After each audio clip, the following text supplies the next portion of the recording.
Hello' guys welcome back to my YouTube channel. So' বন্ধু বান্ধৱীসকল, আজি তোমালোকৰ মাজত লৈ আহিছোঁ ক্লাছ 11ৰ অসমীয়া কিতাপৰ চেপ্টাৰ নম্বৰ 2, অসমত মহাত্মা গান্ধীৰ পোনপ্ৰথম পদাৰ্পণ।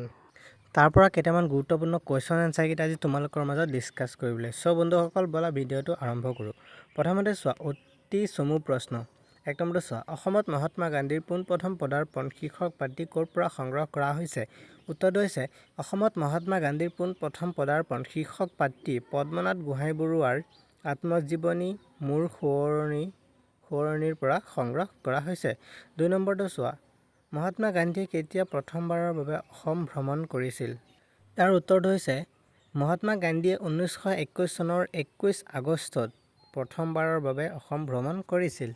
তাৰপিছতো চোৱা 3 নম্বৰ, পদ্মনাথ গোহাঞিবৰুৱাৰ আত্মজীৱনীখনৰ নাম লিখা। উত্তৰটো হ'ব মোৰ সোঁৱৰণি পদ্মনাথ গোহাঞিবৰুৱাৰ আত্মজীৱনীখনিৰ নাম। 4 নম্বৰটো চোৱা, আগৰৱালা পকী ক'ত অৱস্থিত? উত্তৰটো হৈছে, আগৰৱালা পকী তেজপুৰত অৱস্থিত।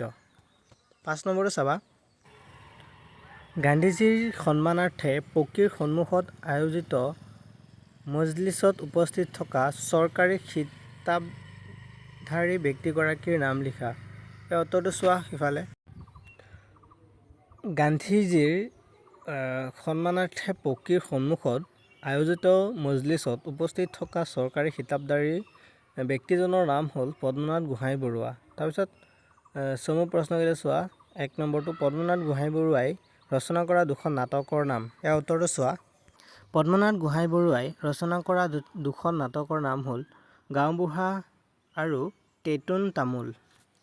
তাৰপিছত 2 নম্বৰটো চোৱা, পদ্মনাথ গোহাঞিবৰুৱাই সম্পাদনা কৰা 3খন আলোচনীৰ নাম লিখা। ইয়াৰ উত্তৰটো হৈছে, পদ্মনাথ গোহাঞিবৰুৱাই সম্পাদনা কৰা 3খন আলোচনীৰ নাম হ'ল বিজুলী, আছামবন্তি আৰু উষা।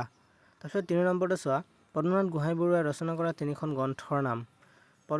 উত্তৰটো হৈছে, পদ্মনাথ গোহাঞিবৰুৱাই ৰচনা কৰা 3খন গ্ৰন্থৰ নাম হ'ল শ্ৰীকৃষ্ণ, ভানুমতী আৰু লাহৰী।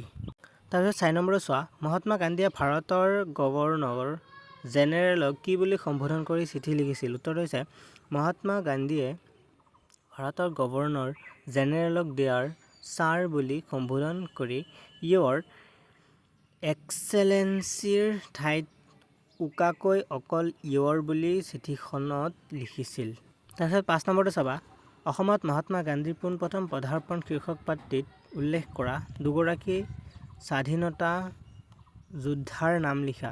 এই উত্তৰটো হৈছে, অসমত মহাত্মা গান্ধীৰ পোনপ্ৰথম পদাৰ্পণ শীৰ্ষক পাঠটিত উল্লেখ থকা দুগৰাকী স্বাধীনতা যোদ্ধাৰ নাম তৰুণ ফুকন, পদ্মনাথ গোহাঞিবৰুৱা। চ' বন্ধুসকল, আজি ইমানতে সামৰণি মাৰিলোঁ। নেক্সট এটা ভিডিঅ'ৰ কাৰণে চেনেলটো ছাবস্ক্ৰাইব কৰি ভিডিঅ'টোত এটাকৈ লাইক কৰি দিবা। থেংকছ ফৰ কিপ ৱাচিং মাই চেনেল।